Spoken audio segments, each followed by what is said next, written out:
Welcome, everyone. Super excited today. I've got my good friend Walker Posey from Posey Funeral Directors in North Augusta, South Carolina, that is going to talk about some technology, just what's been happening in the funeral space over the last month that we've been kind of forced into virtual arrangements, no gatherings, and those sort of things. So, Walk, give yourself an introduction and let those who might not know who you are, who you are. Ryan, great to be with you, my man. So Ryan is supposed to be here at my house today anyway because That's it's right. Masters Friday, and the Masters is not happening. The golf tournament, the biggest golf tournament in the world. So I'm glad that we could get together. That's why I pinged you and said, let's have a conversation because you're supposed to be here, That's man. right. So That's right. yeah, fourth generation funeral director here in South Carolina, and love what we do. This has been a very unusual time, so I do think it's a timely conversation to talk about the effects and changes and things that are going on in our profession. Yeah, I mean, I think that this kind of pandemic has forced the profession to be able to fast forward, 5 years from the way that we were using technology 2 months ago to how we're using technology now. Like the consumers still way further ahead than we are, but being able to give those options. So what are you doing differently in a super traditional market technology wise through this time period that's been valuable? Couple things. I'm recording every graveside service, which before this, you have the excuse of, well, our camera and our webcasting software is set up in the chapel. Now you realize you got to do it. So it's an iPhone, it's a mic from Best Buy that's pretty cool that plugs in the phone. It's something you could do with no problem. And you realize, hey, I can record it even, take it back, upload it, or I can stream it on Facebook or whatever. So we're doing that because we want folks to be able to have that virtual gathering. It's important. The second thing is really the way we wait on families. I mean, since the mandates to stay home and shelter in place, we've started using Zoom conference, having virtual meetings. And so I think it's key. The video element, like we were talking before, is so important. I can have a connection with a family that's just as strong, Mm-hmm. through Zoom as if I'm with them. If I have a conference call on the phone, it's so different. It's disconnected. You're not really paying attention. That video piece is key. Yeah. And then like with a software like Zoom, you can share your screen. So we have all of our PDFs up, our pricing, our documents. We can go through and lead the conference. And we've found that people are actually very comfortable with it. When is there more receptiveness because they're in their environment? I think so. I mean, to be honest with you, as nice as I feel our funeral home is, I don't think people want to come in the funeral home. I mean, it's the last place you want to go. So I think people feel way more comfortable, and we're actually finding that people, we're sending them, for example, like a link to the virtual selection room before or something like that, and when we go in the conference, they've selected merchandise and they know what they want to do, and they've had a chance to be educated and go through our material. So I think that sending families something in advance for them to go through so they can educate themselves is key. And then secondly, having that time just to connect, get to know them, and they're comfortable in their environment, they're going to make better choices for themselves because they're not nervous to get out or anxious. We trap people in the conference room. Yeah, It's like right. and there's no windows typically in most funeral homes conference rooms. It's the interior of the building, and all of a sudden they're sitting there. What do they do? It's not purposeful, but it's just the way it is. You feel like you're buying a car. I mean, Right. you're making 15,000 decisions. So I think by having that family at home, it can be a more comfortable environment for them. So have you ran into hurdles with older families just with the technology and them being able to use Zoom, or are you I finding that have. most consumers get it? I have had one family in the last week and a half whose internet was out, didn't work, Yeah. and they came in. There was one person, so we were able to have social distancing, be responsible, and all that kind of stuff, which is fine. It's funny. I've had some families who couldn't use Zoom for some reason. They didn't have a computer up and they didn't have it on their phone, so they just want to FaceTime. So we've done Cool, that. cool. But hey, look, and it's typically the older people because they know that they want to FaceTime with their grandkids, Right. and they're like, "Oh, I can FaceTime," and so you're like, "No problem, we can do that." I love the virtual conferencing software because I can then control the screen and Right. kind of walk them through. But it's worked out great. It really has. Yeah, I mean, I think you and I were talking before the visual, like being able to have that eye contact still, and facial expressions and read body language, Yeah. like you can absolutely do that through these virtual interactions. And so, I mean, when this whole thing really got flipped upside down in a matter of 12 hours, we went from normal operation to limited gatherings, and then it just kept on going. It seemed like every day new restrictions. we had sent out communication to all of our clients. You were one of the first to respond back on creating a video to let your community know, what was happening, what the restrictions were, what you were doing internally to combat those. How valuable do you think that communication with the community is? I think it's huge. I think I'm obviously a big Disrupt fan. I feel like you guys do a great job for us, and I would advocate what you're doing no matter what. But I can tell you that first social video is huge. The news came by after, did a story on this. People start calling, have a question. You become a thought leader, and so that first social communication being done right got out the fact that, hey, we're ahead of this thing. We're not reactive. We have a plan, and it puts the community's mind at ease. Anytime you can confront a problem ahead of time, the plan, and I think that's what we did, and it really helped us be ahead of the game, and so folks felt more comfortable. And now we've had zero negative reaction on how we're handling this. People really, I think, feel comfortable and confident that they're going to be safe when they come and deal with us, or we're going to provide the best options. And they've been very receptive to all the restrictions. But I think telling that story ahead of time, educating them before, is so crucial. And social is the best way to do it. Let's be honest. I mean, It's the only way to do it. Right. It's that direct connection to the community. And I think a lot of times in this profession, we're very reactive, where in this scenario, the benefit was to be proactive and immediately give the family that communication and the consumer that communication. So, I mean, you said it like social is that direct outlet. And I think it's the most personal approach when you can't be physically together to be able to connect. I mean, the reason social exists is for relationships. And look, there's no doubt, right, it's exactly what it is. Social is a tool to develop and curate relationships, but the gathering's still important. I still wish you were in my house going to the Masters, hanging out, rather than having this, Zoom call. However, like with a family, same thing. I mean, even though we know that gathering is so important, we don't want to replace it. But when you can't gather, it's important. Even when there's no pandemic, think about all the people who would love to watch a funeral service that you're connected to who just can't get there.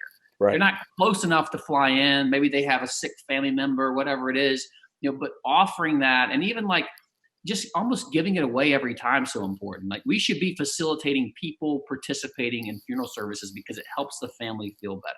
When they log on a Facebook Live and see, oh my gosh, there's 2,000 people watching my dad's funeral, that gives them a very similar feeling to looking around a church full of people and going, the community loves me. It's right. Weird to think about, but that's a very similar feeling. And we just need to know whether they're here in person or not, they would be here because they're telling me they love me because they're showing up.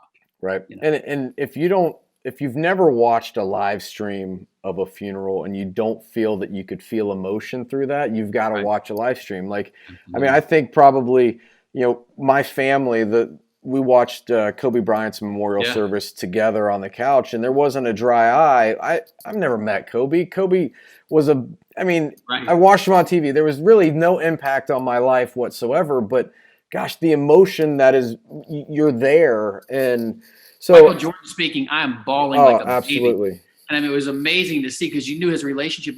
I was so connected and dialed in. I mean, and I was in my same living room. It was unbelievable. It was wild. I mean, so if you've never watched a live stream and you're a funeral director and you think, this can't be impactful, you've got to flip the script and put yourself on the family side and watch a live stream and see how you can connect with it. So this whole thing, though, is pointing out the fact that we're not technology. It gets a bad rap by funeral directors. They're like, I'm just so personal. No. It is a necessary way to communicate. I mean, we're not saying replace the gathering. We're just saying this tool is going to help make a bigger impact. So hopefully folks embrace what they're doing now and learning, and we can make it, we can make every service much better and much more meaningful using technology. Do you think the norm ongoing out of this is that you give families the option for a virtual or in-person arrangement and virtual and in-person funeral? I 100% would. I'll tell you why. So I think the virtual conference, some families will just relate to better. I bet it'll be half come in, half going, or maybe more than half come in. But I think there'll be a handful of families who go, thanks for offering that to me. And the fact of the matter is, you want to communicate with families in the manner they want to be communicated with, right? So if someone emails you, you email them back. Right. If someone calls you, you call them back, because that's what they're using. That's their preferred communication medium. And so the same is true, I think, with the virtual conference. You just offer it and see what they say. And I think folks will say, wow, it just puts you back at the forefront of, we can meet you where you are. Church is on TV now because the people realize, the churches realize, we want to meet families where they are. Mm-hmm. The barrier is getting dressed and coming to church, and let's go in their house and let's give them the message. And so it's the same for us. We want to meet families where they are.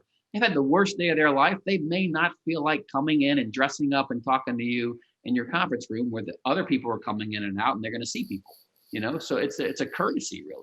Yeah, you're and then on the exactly in-person right. funeral, had a family. One of the first services we did that was private. It would have been one of the most well-attended services of the year. We would have probably had 2,000 people there. He was a very popular guy. He had cancer for like 6 years and fought it. Family was really devastated they couldn't have the service like they wanted to. So we had a graveside. The military came and did the presentation of the flag. We had some music and some speakers. It was great. And after the service, they said, this was actually really cool. We thought we'd be so disappointed, but we had all the elements of the ceremony we wanted to have. We just had our immediate close-knit group here, and now folks watched it on Facebook Live, and they were participating. We saw the comments, and now we can go home and maybe in the next month or two plan something more meaningful, more relaxed. And I think the way we approach services could be different in the future. Nothing wrong with having a more private, intimate family gathering initially when you're so full of grief, and then having a community gathering maybe down the road. Yeah. There's a lot of value in viewing the deceased. So you want to give folks an opportunity who are friends to have that closure if they need that. But in certain cases where the family's not going to do it anyway, it's a great way to, it's a great thing to offer. So. Absolutely. Well, we've seen that in weddings, right? Private wedding, and then the afterwards you invite everybody. And I was in Amsterdam in the Netherlands a few years ago with a funeral home, and families there send out invites for the funeral just like they would a wedding. So it's interesting to kind of see elements of other cultures coming into how we're navigating these situations. So what are the options that you're giving families right now that, because you can't have a gathering, are you seeing families opt for something later? Or so we've had a lot of private graveside services, and that could just be a result of we had more burials in the last few weeks, and we had cremations. That always fluctuates. Some weeks it's all cremation, and we've had some families who have said we're going to plan a service in the future. We plan services down the road with no date. So when they came in, what do we want to do? Let's get it down in writing. Okay, let's plan a date later. So they're looking to do that. I haven't really seen folks choosing to do nothing just because the situation's like it is what it is. We're still allowing folks to understand the fact that we can have all of those ceremonial elements that are so crucial to their healing and feeling better. Now we can do it and just have a limited number of people attend. And we can push that out on social. Folks in the community can still participate and watch, and it's no problem. Think about, this is Good Friday. Think about all the Easter services happening this weekend. Last night I helped the local Catholic Church stream their service. They had a problem with it, and so we took some equipment over, and they're going to use it all weekend. And every church is doing that. So the social culture has shifted, and because of this pandemic, everyone realizes the value of that, and we just have to keep going. I think that's a good point. How have you been able to use this opportunity to still partner and serve other organizations in your community that you can't, physically be at a meeting or something like that? I mean, look, we've helped churches stream their services for Easter. We've kind of got them on the road. We've tried to, even things like just processes of like how you get death certificates signed, and all the doctors now see the value of the e-signature and online, the guys who were so hard to deal with before, and now they're signing death certificates pretty quick right now. So I think those things are happening, which is good.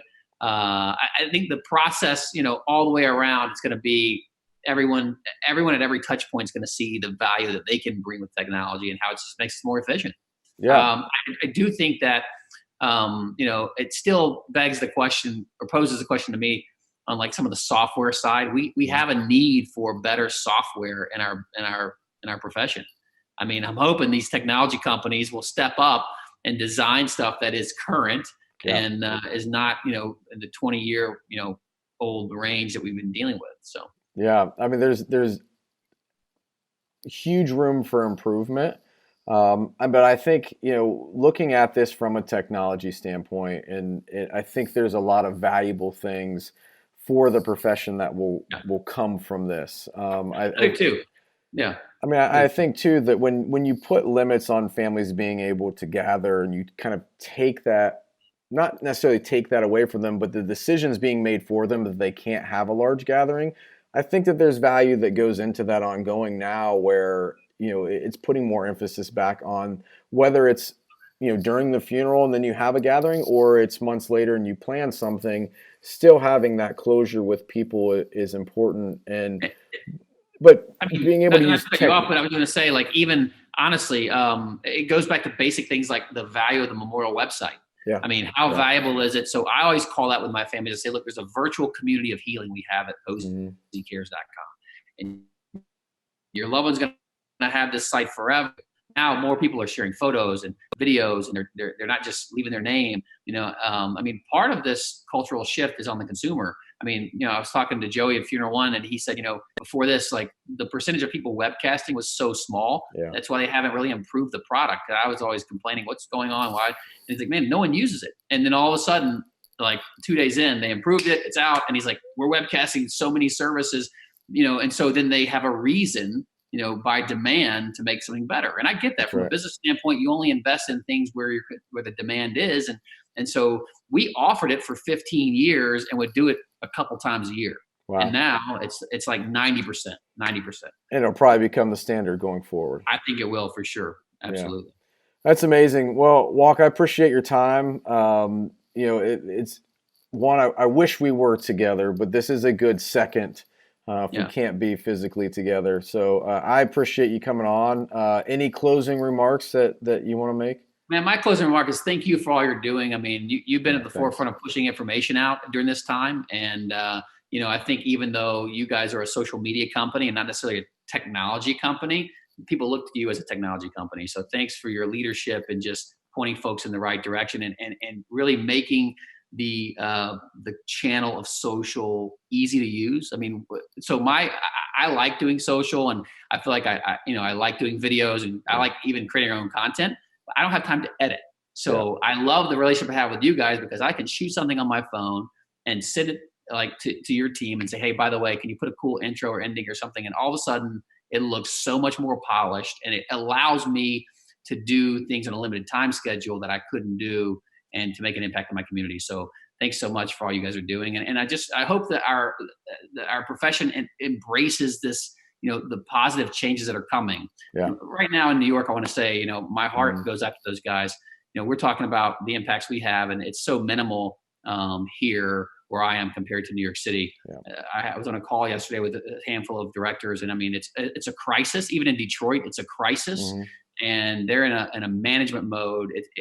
Those guys understand the value of service and ceremony and ritual. But when I talked to a gentleman who had 125 cases, families he's serving in his funeral home this week. I mean, it just seems overwhelming. And so, I hope that we as a profession can serve those folks, help them. And then when this all settles down, use these positive, takeaways to better serve families. 100%. You hit the nail on the head. But look, thank you for the kind words. Man. Thanks for the trust. Thank you for what you're doing daily with families and for the profession. I know you are on conference calls and Zoom meetings all day, with publications all over the place, promoting funeral service and the good that's being done. So we're all in this together. So thank you for that. See you soon, my man. All right. Take care.